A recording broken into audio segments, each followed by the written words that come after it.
Ciao ragazzi, tempo da lupi qui sull'Etna, ci sono forse 1,5 gradi, 2, e siamo qui per tentare una challenge di quelle pazzesche. No, ma scherzo, molto interessante però.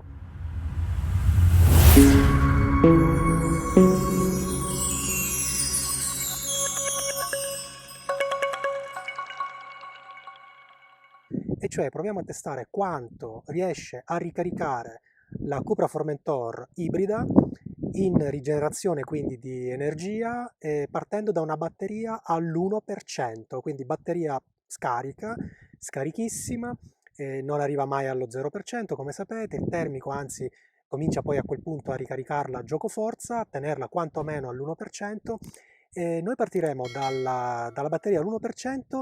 Scenderemo come probabilmente già intuite dallo scenario, dall'Etna, quota 1900, dove siamo lì? 1980 metri, per arrivare a 550 metri, solita quota nostra che facciamo in queste challenge, e vediamo scendendo con velocità di crociera, senza strafare, il giusto, anche perché le strade sono ancora un po' innevate, un po' ghiacciate, insomma il tempo non è dei migliori.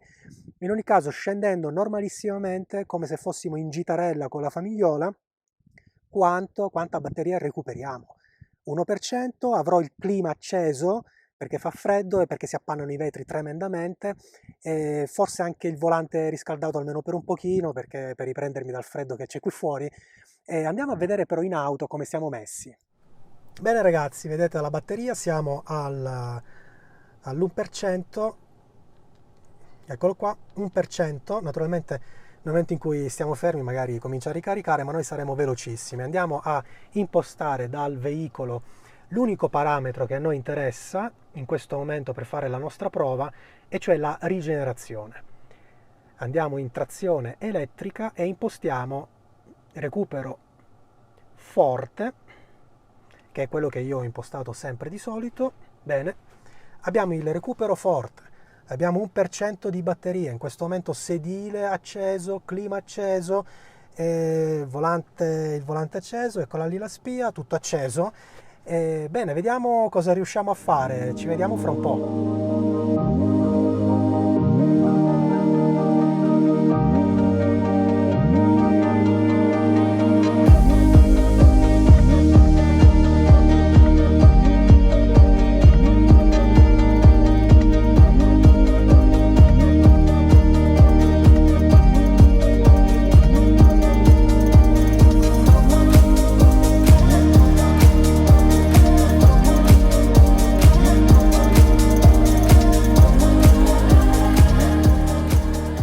Bene ragazzi, 30%, 30%, abbiamo ricaricato dall'1 al 30% in appena 20 minuti, 17 km con delle medie, va bene, da capogiro che valgono quello che valgono. Eravamo in totale piena discesa, anche abbastanza velocetti, 73 km e mezzo con 1 litro, e poi praticamente il massimo, perché eravamo solo in rigenerazione, quasi 100 km per kilowattora. Eh sì, vabbè.